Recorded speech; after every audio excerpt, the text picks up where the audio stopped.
This is We the Sales Engineers podcast, show 223. Welcome to We the SEs podcast, the show for sales engineers by sales engineers with your host, Ramsey Majaba. What's up, SE Nation? Welcome back to another episode. Kris is back. So last week we talked to Kris Mulesman. Forgive me. And this week we're talking to Kris again because we can finish whatever we wanted to talk about last time. So last week we talked about serving the process versus serving the salesperson. And Kris put a post on LinkedIn and it got a bunch of comments. So we dig into that a little bit deeper today. What we agreed with, what we disagreed with when we're talking about the post, what I agree with Kris, what he disagrees with me, stuff like that. So we talk about serving the process versus the salesperson, or like thinking about serving the customer and the buyer enablement. And we talk about commissions, so that's always fun to talk about commissions. And we talk about how we can get customer success involved in a way that we don't just drop the ball on them. So these are the conversations that we talk about today. And I hope you guys enjoy it. So let's just jump into the show. Hello again, Kris. Welcome back. Hey, Ramsey. Great to see you. I missed you. It's been 2 weeks since we've talked. I know.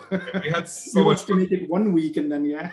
Well, it was so much fun last week. And by the end of it, we're like, oh, we didn't talk about most of the things that we wanted to talk about. And I can't promise we will talk about all of them today, but we'll try. So it's all your fault for leading me to the path of with all those great questions leading me. Totally different path, which I loved, by the way. I appreciate that. If it wasn't for some points that created light bulb moments in my head, I wouldn't have those questions. But thank you for coming back. Thank you for making the time. Happy to do so. And so last week, we talked about a lot of things. I have a list. Your history, different kinds of teaching to help experienced SEs. Check out the show notes for the previous session between me and Kris, and you'll know what we talked about. But something we talked about last time was serving the process versus serving the sales team. You put a post on LinkedIn about it, and we got some feedback and some responses. So what are your sales managers? Yeah. So what are your thoughts around your comment? Do you still stick to that comment? 1, and 2, what are your thoughts about the responses that you got? Yeah, I definitely I haven't changed. Definitely not changed my mind. So what we did do, in the conversation with other people, was clarified a little bit more that what we were talking about was the internal view from pre-sales, and because this is it's a pre-sales conversation, and oftentimes that are the conversations we are having, and we then kind of broadened it up and also looked at the pre-sales council, so and got their input as well. And brought in the external view of buyer enablement, which I like. I like that kind of thinking about as pre-sales. What we do in the front end is there's value in our solution, and we show people how simple it is to achieve that value. Yeah, there's always complexity in the back end. That's why we make a great product, software, or offering. But when we show it to customers, it needs to already feel like the realized value. Yeah, this is how simple it is. This is what it's going to bring to you. So we're kind of like a magician. Yeah, we're kind of like showing the people there's nothing up our sleeves, but we're making everything seem very easy. And that's kind of that buyer enablement. We're helping the buyer to understand the value and to really see the value already up front. And then of course, and that was an interesting conversation that was happening. There's from pre-sales always handovers then, so that can be to a lot of the time in a lot of modern SaaS companies, you have a handover to customer success, for example. And that is where then the value gets realized. So what they do is they look at, hey, this is what the customer has seen, and they make sure that the expectation that they have is actually realized, that they see it in there also, live in their environment, and that we deliver what we promised, because that's in the end what we want to do. And that was an additional kind of, I like the additional insight of looking also at that buyer enablement as us, as coaches of people that are looking for a certain value to solve a pain they have, whatever pain that may be, and bring them to that realization. But the bringing to the realization is kind of organizationally, your organization needs to be set up to do that, so that you don't just overpromise and underdeliver and do the opposite. So one of the comments to your LinkedIn, I have it open right here, was serve the customers. Now, this always rubs me the wrong way. I love that. I love their comment on it. Yeah. Like, yes, part of our job is to serve the customer, right? But if you serve the customer and you sell the competitor's product, you're still not doing your job, right? Yeah. So exactly. Yeah. What are your thoughts around, like, when people say, "Oh, our job is to sell," and the response was, "No, your job is to help the customers." Like, yeah. What are your thoughts around that statement specifically? Yeah. Because it came up on your LinkedIn post. Yeah.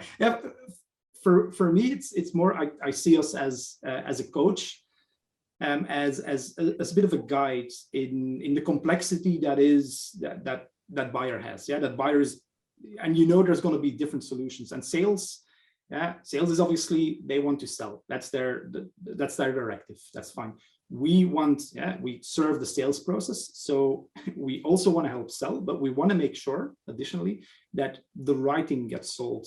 And that's, if you wanna call that serving the customer, to me, it's making sure that the customer can have a solution to their pain, and the right solution to their pain.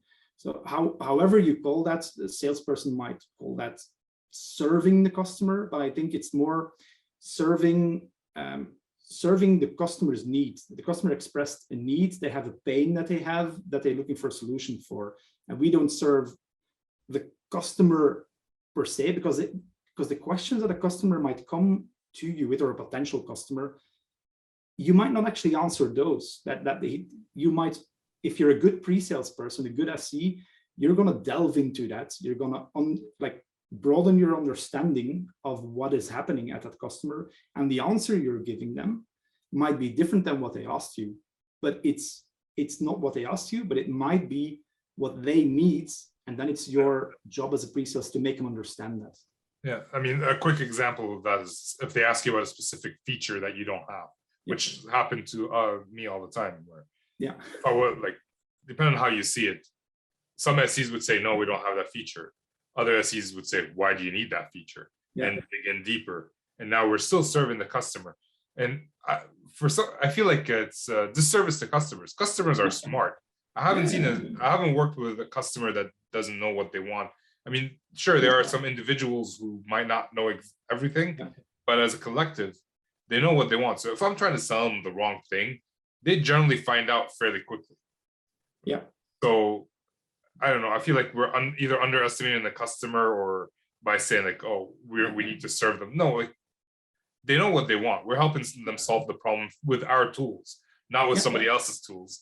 So in the end, serving the customer as part of the process is just not the process itself. Yeah, no, I fully agreed. And I do like the wording of the buyer enablement, because we're enabling them to see the right value. So that does resonate. So that's a nice way of putting it. But in the end, it's about delivering that value. What's right, what is right for them. So that's So and we're in agreement there that in the end, that's what our job is.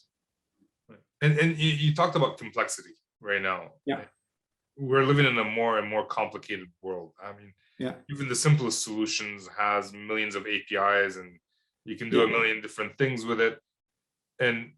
But from a SE perspective or pre-sales perspective, we're doing our best not to show that complexity to the customer. Yeah, exactly. Yeah. How do you manage that? Because once they buy, they're going to find out, right? Yeah. Are we doing, again, going back to serving the customer, are we doing a disservice to the customer by faking that everything is easy, only for them to find out later? Like, what are your thoughts around complexity and demos and all that? Yeah. Well, a demo is already, to me, is already showing what they can get. So a demo is showing, to me, showing the dream. Yeah. But the dream needs to be, you need to be able to realize the dream. You need to be confident in your product to know that with my company and with all the people in the company and all the functions in the company, we can actually bring the customer to that dream. In your demo, that's what you're showing. You're showing them, if you follow our process, if you work with us, we'll deliver that dream to you. Now, are you going to deliver that dream to them once they buy it? Most likely not, because you're showing the dream to the next customer. But then you rely on customer success or your professional services, or depending on the type of company you are, you depend on your colleagues. You look at the handover process, and that's the key to me, is making a very easy handover that to the customer or potential customer feels natural. You just you bring them into your last call. You propose how you're going to work with them, so that flows nicely, and they then make sure that they have the resources to do the right thing, to show the dream and make the dream reality. So in terms of making the dream reality, a lot of the SEs that I've talked to, they have a base salary, and then their commission is based on whatever they sell. Not anything after. Once it's sold, they're paid and they've moved on. How do we make sure there's accountability between the pre-sales team and the customer success team? That, hey, sales team, you oversold, you overpromised, and now it's hard for us to deliver this, or like we're going to rise to the occasion, or we're just going to lose the deal altogether. How do we make sure that pre-sales are accountable to the customer success team and vice versa as well? Yeah, there's a lot of things to unpack there. That's because there's a a number of questions there. That first of all, how do you remunerate your pre-sales? The second is how do you remunerate and put KPIs for your customer success team? And then overall, what does customer success mean to a company? And how do you make sure that customer experience, experiencing that value is there? So there are three big blocks. Yeah. So we'll start with the first one. Yes, let's talk about the remuneration of pre-sales people. Now, I'm pretty sure a lot of people might disagree there with me. I've always felt and implemented, when you work with pre-sales people, that it's if you do base and you base and variable, or sometimes it's base and MBO, that's fine. But if you do base and variable, that the variable, if you do it, should be on the team, because otherwise you get a lot of competition within pre-sales. And second of all, I actually like the variable to be as small as possible. The reason for that is because most sales engineers and pre-sales people tend to be intrinsically motivated, and because they want to do a good job, they want to do a great job, and we all like, I want the base to be high enough, because you need to pay people to do a good job as well. They need to be confident that they can do that, and that to me kind of is the base when I start looking at teams. Kind of look at intrinsic motivation, and how do we not kill that by putting too much variable out there? Because if you I'm sure you looked at the all the motivation theories of that are out there, and I can't remember the name of the writer. It's not, I think it's Blink is the book, but the whole idea that motivation, if you use money to motivate, if you use extrinsic motivation, it's good for simple tasks. But if you do that for complex tasks very easily, that doesn't work anymore.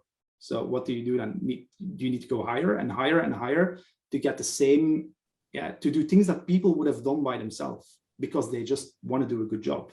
Now, this is not saying that pre-sales people shouldn't be paid really well, because it's a very difficult and complex job. So, but I'm always a little bit on that. right now our teams have variable, but it's mostly team based. Okay. So Is it's always a discussion with sales as well, and I know a lot of people don't agree with how I see it, but it's talking. Yeah. So pre-sales people, most pre-sales people I talk to say, oh yeah, just give us more, like put us more on the base. And I don't see a difference in the performance. So that's right. To me, in the end, is important. So it could be me. Like I like having a higher variable. Well, I like having a base big enough to cover my needs. Yeah. And a variable that would, as a reward for the good work that I'm doing. Because I did work in network design in the past. I worked hard. I worked overtime, helped close millions of dollars of deals. Didn't see a single cent. Right? Yeah. Because I was salary based. So for me personally, I like my own quota. I don't like being a part of a team quota because then I'm depending on other people. Yeah. Well, maybe I don't know, because I've been doing well. Yeah. And I don't want to think that, hey, I'm pulling another person up because they're not doing their job. At least that way, if I fail, it's my fault, not somebody else's fault. And all of this could be because I'm kind of a hybrid. I'm doing both sales and sales engineering. Yeah. I do agree that we're intrinsically motivated. I am motivated to do a good job just for the sake of doing a good job. But I don't mind making money out of it. Yeah. So but and don't get me wrong, I have nothing against making money. I love making money and good money. It's that's definitely the case. And this might also be a bit maybe historically the companies I worked in.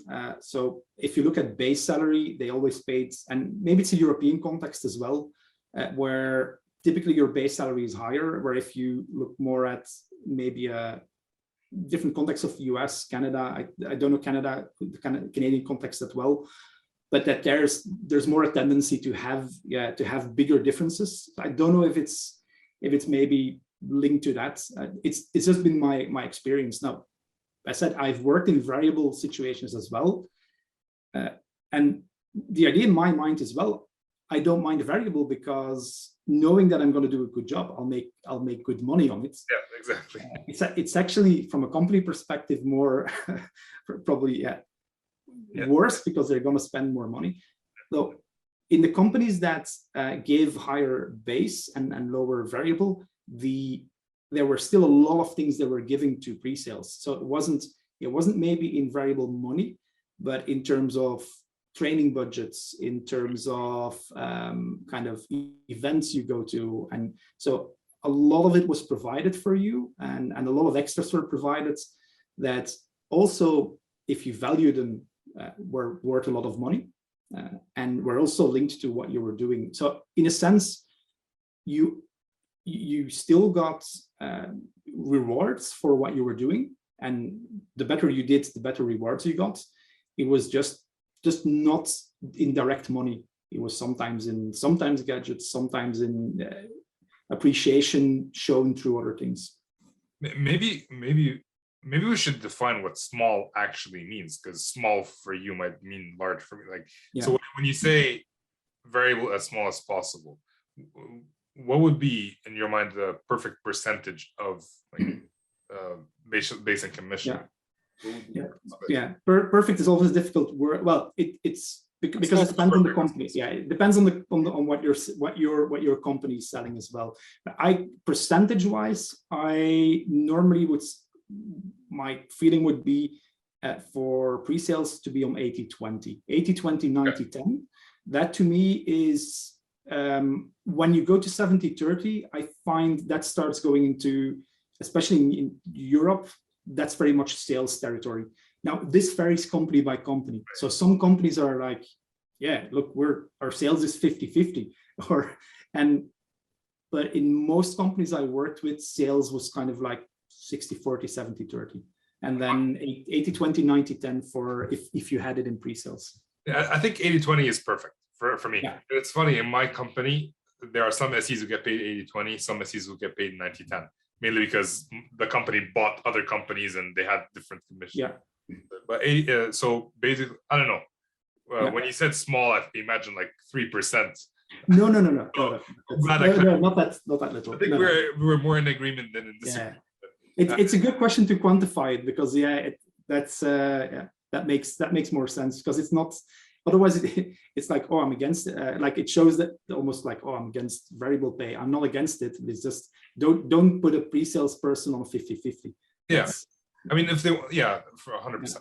70-30, yes. Like I know a lot of salespeople get paid 60-40 or 50-50. And the difference between 60-40 and 70-30 is negligible. So it is more of a sales territory. Yeah. It's right at the edge, I think. And in terms of quota for teams, is there a way, like for me in my mind, like I want to encourage teamwork, but also I want to reward individual work done. Yeah. What are your thoughts around splitting the commission or the quota in terms of individual quota and then team quota to make sure we help each other out? Any thoughts around that? Yes. Well, so what I mostly do and what we have set up with most of the teams, there's some variations just on region because of legalities or history. Typically is about 50% on the team goal, 50 to 60, and then the rest is on personal. So it's, as you said, there's still a personal element to it, and we try as much as possible to look at KPIs that are actually linked to success as well, personal. So it can be training, it can be events that you go out to speak on, or have external work you do. It might be successful demos. So we link it to things that we feel are going to be worthwhile for that person. So, but it's always it's going to be always a mix between the team goal. That's like, because what we want is, in the end, we want the full team from a sales perspective to succeed. We want also the structure we have currently in the position I'm currently working. The structure is such that there's always somebody looking at who we assign to a specific salesperson. So it's a team that works, and we want the team to very easily also globally help each other. Hence, we focus more on that team aspect. And we have an SKM, a skills and knowledge matrix underlying that. So some people are better in one thing than the other. We have quite a broad broad offering. So you can't have everybody knowing that, knowing that as well. Okay. So that's kind of how we look at it. Yeah. Any of the quota or MBOs or anything related to, we're going to move on to the customer success renewal. Yeah. Any of the pre-sales quota has anything to do with anything post-sale? Not so much, as I'm just going through through everything in my head, but because customer success for us is fairly new, as in customer success team. So we're building that up right now. So there's not that much. Historically, it was a lot of pre-sales people that were also picking up that kind of post-sales onboarding role. Now we're pulling that out in kind of onboarding training, training, and pre-sales is then doing the handover. And there's some differences then between enterprise customers and customers that are either expert, we call it expert, standard, and partner. So basically, the pre-sales team ends at the PO. Receive the PO. Pretty much, yeah. Customer success, you're on your own. Yes, typically for the customers, for non-enterprise customers, pre-sales will be a little bit longer involved, but just so they will hand over as, here's all the details from customer support, here's how you deal with that, and then but it's still at that point, then they disengage and only become they become, if we need them in the post-sale, then it's on request. Okay. So otherwise, there's no need for, because otherwise you just keep. You have that situation typically when you grow from a startup to a bigger company. At the startup, typically pre-sales does everything. Yeah, they'll do everything up till translations and what have you not. But as you grow, you can't do that anymore. So that's why we kind of now pre-sales is stopping earlier. Yeah. I mean, even large companies. I mean, my company pre-sales does post-sales. Yeah. So the sales team is also customer success team. Yeah. We don't hand it over to anybody. We still maintain our customers and try to find new ones as well. Okay. Yeah, and there's nothing wrong with that. It's typically more just where are you in your growth, in your process, and in your thinking about how do you want to deliver customer success. So that's I mean, there's nothing wrong with it depending on the people that you hire. From my experience, the pre-sales skills are very different than the post-sales skills. Yeah, post-sales skills is more integration, debugging, that sort of thing. Whereas pre-sales, you're performing, you're doing the magic trick, you're showing the customer the dream, you're not getting into the weeds. Which so if you can find someone that does both, that's great, but in my experience I haven't seen anybody that does both. It's in the beginning, sometimes you do it, and I've done it personally as well in some jobs and some roles I had. But it becomes really quickly like the support side of things, because you have to really, as you say, delve in really deeply and spend a lot of time on that. It really quickly becomes a time drag and becomes unmanageable in, hey, I also need to work with these new customers. And the best example is I have from one of our regional teams is we started putting in dedicated support from our support team, where the pre-sales team was also doing support. So we made it dedicated so that the pre-sales people could really focus on pre-sales and become better at that. and then they never want to go back anymore.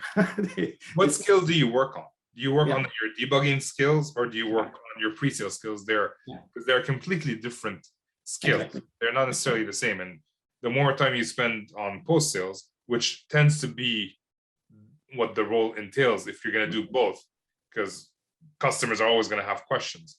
Yeah. If you're spending your time on post-sales, you're losing your skills in pre-sales. Yeah. That's my experience. And if you look at it from an organizational perspective, people that can do all these things, they're very expensive as well and hard to find. So do you, is that, then you're limiting yourself as soon as there's enough, like you're creating your own bottleneck at that point. And what do you hire for? Growing, if you're growing, it's the first thing typically that happens is pre-sales and support. You typically start kind of scaling those separately. Yeah.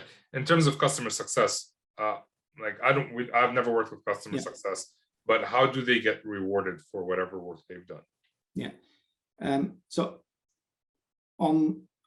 There's quite some discussion around that that I'm seeing as well. A lot of customer success teams have a combination of NRR, which is net revenue retention. So what is actually what are they actually positive or negative? And sometimes and that's mostly the largest part. And sometimes what gets added to that is like some CSAT measurement or another type of measurement for quality or for customer experience. That there's discussion on that, if it should be NRR or more gross revenue retention. But that tends to be the kind of KPIs we're seeing. We're only starting, so we do look at revenue, but we also look at we try to look at quality as well. So for us, we're still at that point where we're looking at how are we retaining, and we're focusing on the bigger customers right now, and at the same time we're building systems to also make sure we're doing the right thing for customers that are not at the enterprise level. Okay. Because sometimes people can over focus on enterprise because they think enterprise is all the big money. But typically, when you go into the analysis, there's a lot of revenue and a lot of customers that need to be served and that deserve to be served in that middle tier, because they grow to be enterprise customers if you do the right thing. So that's.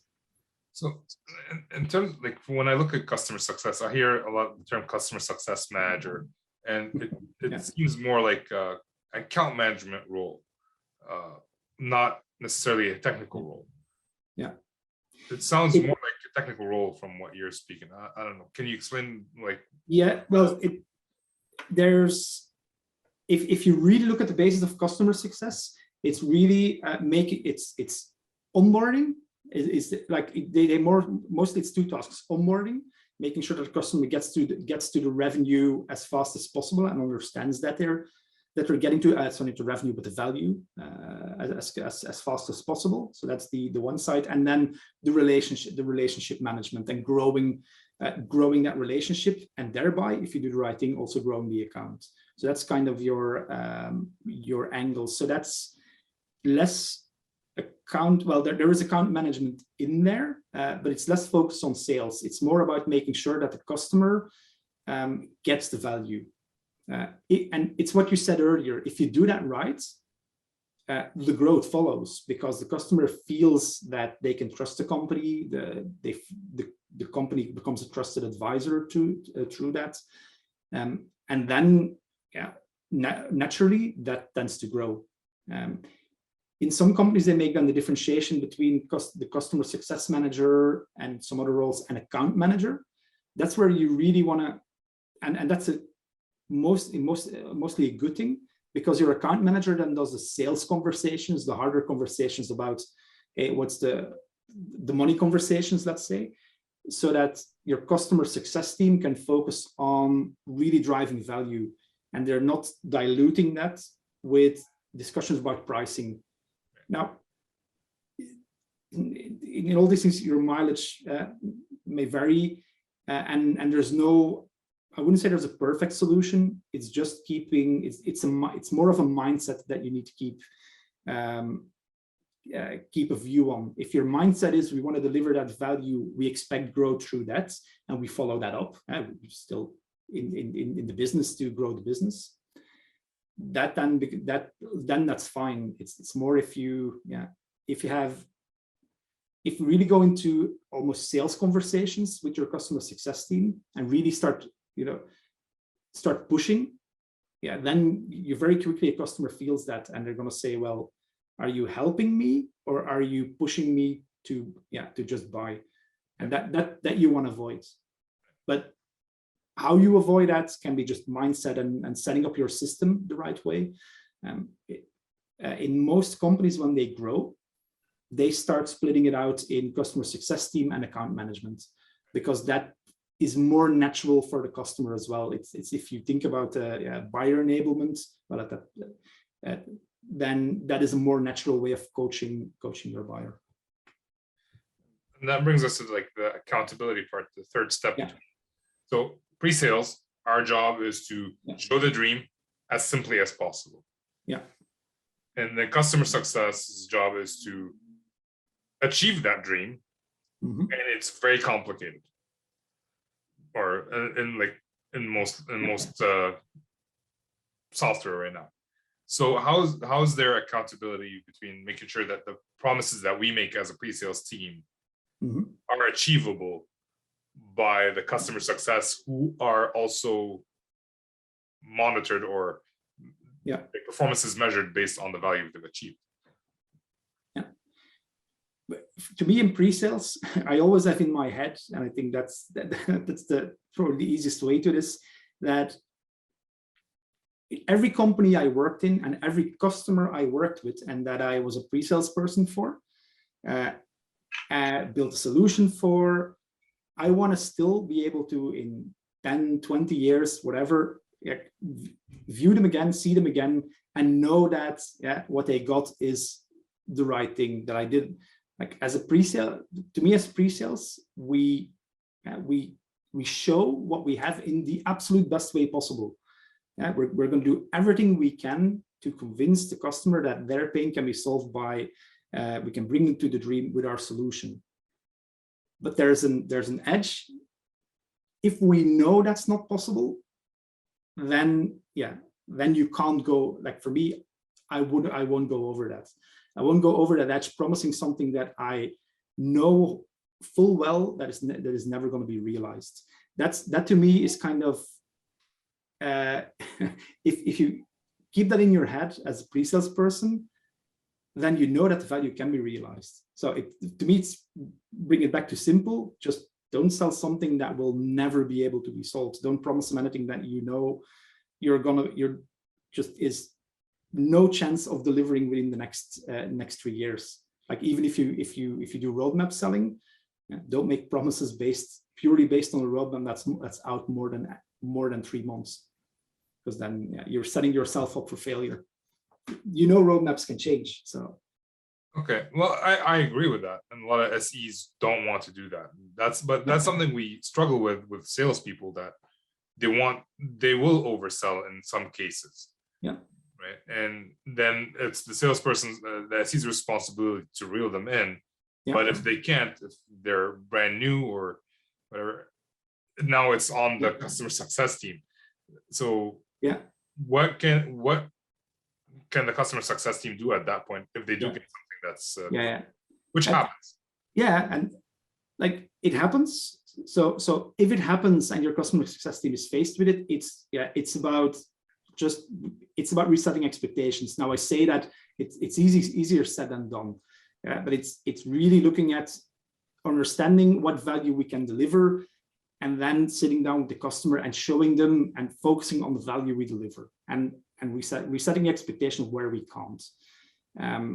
Because in the end, if we lose it, if the customer success team loses it, then that shouldn't be the responsibility of at that point, or the accountability of the customer success team. The customer success team can do as well as the promise that is delivered that is sold to the customer. We've solved it in different ways in the past in different companies. Like in some companies, what we did was made the salesperson accountable, for example, for the first X months, like 3 to 6 months. So if a customer, if there was churn in the first 3-6 months, or whatever you take as a period, it would still be accountability of the salesperson. So that there's a handover period, and that really quickly kind of brings that together. But there is the responsibility of the leadership. As higher level leadership, you're deciding how you want your company to work, and you're deciding of what you're putting first. So you have enough ways to make sure that to limit these things from happening. You can never fully stop that from happening, but you have enough ways to kind of manage that. And the best way is bring all your company and focus your company around delivering the experience to your customer. If you go from making them successful, then your whole company is really focused on that. So like the vision of the company kind of dictates how does everybody within the company, whether it's sales, pre-sales, post-sales. Yeah, it's looking at the bigger system. Like as pre-sales, we were, and it's important to know for pre-sales people as well. We work in a system, right? And serve the process, not the sales. Exactly. And so the more you understand of the system, the better. Yeah. And customer success have their own process to serve as well. Yeah. Which hopefully would tie in one way, shape, or form to the pre-sales process. Well, to me, that's indeed like if you're taking a larger view of your company and of the processes, it's, well, how does one flow into the other, and how are the KPIs linked to each other? Like ideally, you start from the top. Is like, what do we want to, like, what's our overall goal, and then you start going down, but you keep it linked. So yes. you make sure that everything is, all of the different parts are supportive to the same main story, the same main goal of the company. And to me, that's leadership setting that goal. What are we as a company? There's a really great, I don't know if I mentioned it last time, Andy Raskin, I don't know if you heard about him. He talks about a strategic narrative. It's about how a company proposes their offering, and he talks about proposing your offering as there's an old game in town that those are the people that will die off, and there's a new or companies that will die off, people. And then there's the new game in town that brings you into the next era of success, and how to get there. But he's very adamant, and that's the key point of him, that the story and the strategic narrative and everything that flows down needs to come from the top, all the way up to the CEO. If it's not there, you have very little chance of having that integrated across your company. It's funny. I once was given a KPI directly to myself from my SE manager, which is basically you have to do 5 demos a quarter. Yeah, and that's easy. And my question was like, any demos? Yeah. Does it have to be qualified? Does it have like, so my KPIs were very different from my salesperson's KPIs. So I scheduled 5 demos with 5 random people that weren't going to buy, but achieved my KPI. So, so if we can actually tie it to some sales action, because he is the leader of that sales team, generally speaking, the salesperson is, we kind of have to, we can't just come up with KPIs from the ether. They have to have a purpose and tie it together or something. All right. It's like, I give you a practical example of exactly what you talked about. We used to have that as well, like just number, and in some cases we still have like number of activities. It's not a great KPI in most cases. Sometimes it's to make sure that, like, sometimes it's just an easy one to start with, but it's about monitoring the process as well. So I remember in one process being able to sell a new offering, and it was a new product. It sold really well based on the message, but then if we monitored it, it didn't renew very well. So we went back to look at how we sold it in sales and pre-sales, and totally revamped that, because what we saw is it was the promise that it was sold on could not be delivered.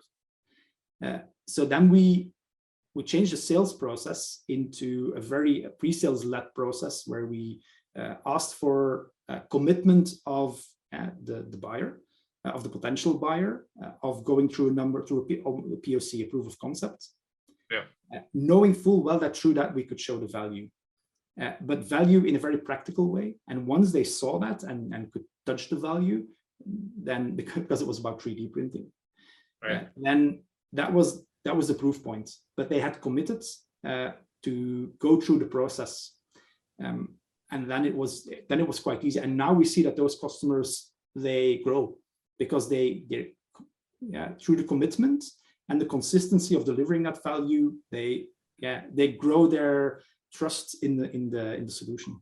This is an entirely different conversation. All right, let's dig in. You just triggered that in my head because you mentioned So just in my mind, like the sales team, the salesperson is trying to close deals as fast as possible. That's their sole purpose in life.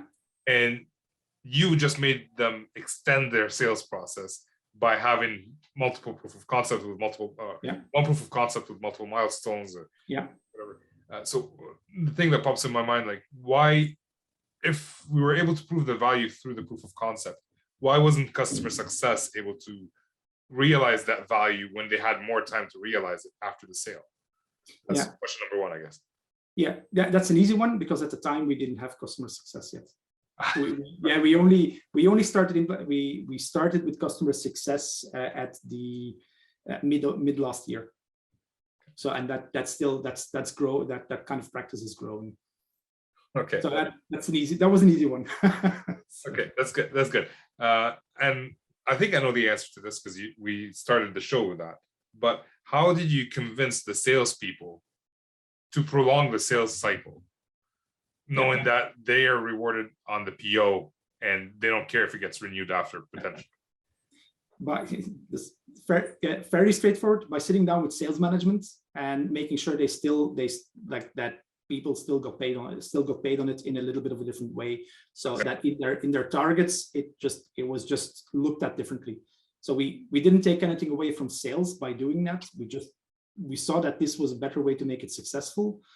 So we didn't do the thing of, oh, let's take something away from sales. We just made sure that for them it was I think the same or better. But for me, it's always like, as if you grow more, talk with your sales counterparts, because in the end, sales, and this is about, again, seeing the system.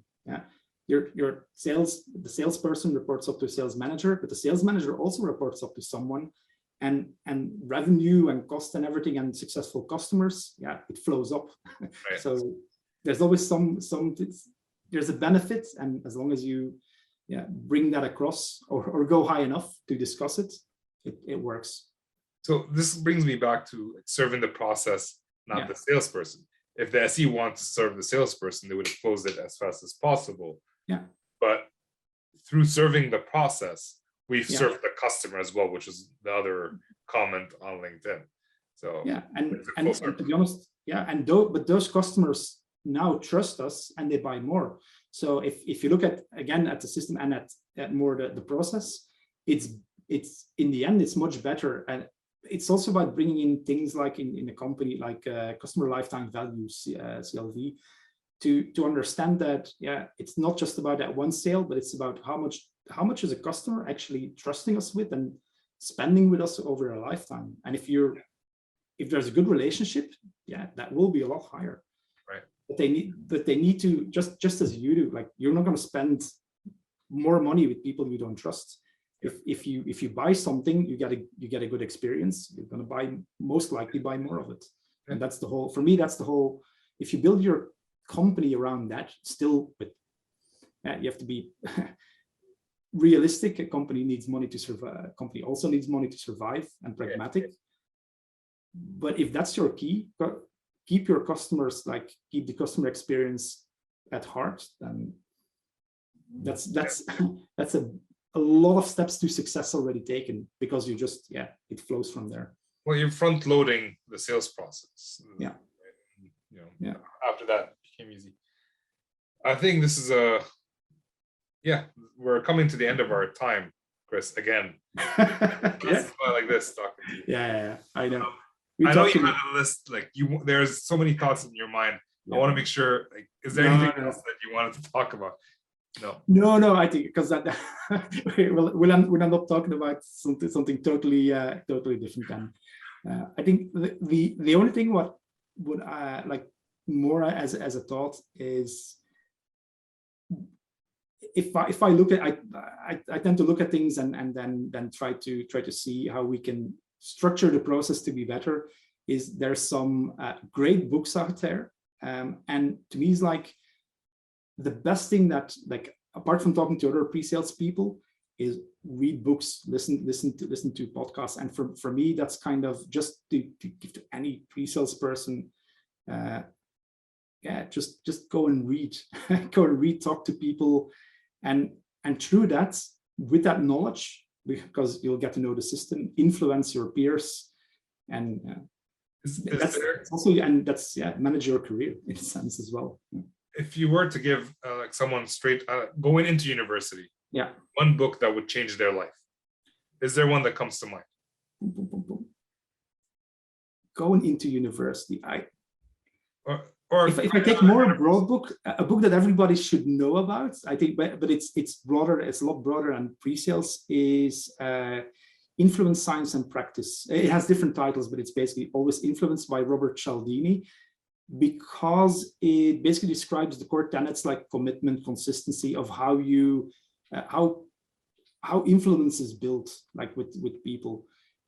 Reciprocity is one of those, but it's something that whatever you do in life, if it's sales, pre-sales, doesn't really matter. Understanding that is gonna get you so much, a different viewpoint in life, and it will also allow you to see where you're being influenced, and knowing how to use these tools of influence. I think if that's a book I recommend to a lot of people, together with Predictably Irrational, because that opened my eyes a little bit, from Dan Ariely, because he gives you a totally different view of, you sometimes think people are doing irrational things, but that actually it's just, you know that they're going to be irrational, and how that irrationality is going to play out.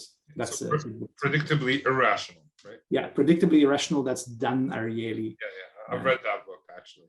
That I found it just a fun book that opened my eyes. But pre-sales wise, I think there's a new version of Mastering Technical Sales out. That's one that was the first book I found that really had everything about pre-sales. when I was starting out like more my career in pre-sales. I haven't read The Social Sales Engineer yet. Shame on me, Patrick. Very but good. that's on my reading list. Is it good? Yeah, I've heard so many good things about it. That's on my reading list. It's different. It's not. They're not. He's not telling you what to do. Yeah. He's telling you about a story about a guy who did things, and the struggles that he went through, which I've like it resonated with me for some reason. Yeah. Okay. Now I'll go and read that. And of course, the great demo. You can't go wrong with the great demo. So was it Peter Cohen? Yeah, Peter Cohen. One great demo. All right. But that's more pre-sales focused then. So, but yeah, like he has, I think, on the great demo website as well. He has a whole reading list. On Mastering Technical Sales. Mastering Technical Influence. Mastering Technical Sales is there's a whole reading list, and there's that's just a treasure trove. Yeah, so many books. Yeah. All right. Go read. So, okay. I think we covered the not so fire last week, so we're just gonna leave it there. Thank you so much, Kris, for coming on. I really appreciate your time and your enthusiasm to be here. I'm happy to talk to you again. Definitely. Ramsey, it was an absolute pleasure talking to you. Thanks a lot. Take care.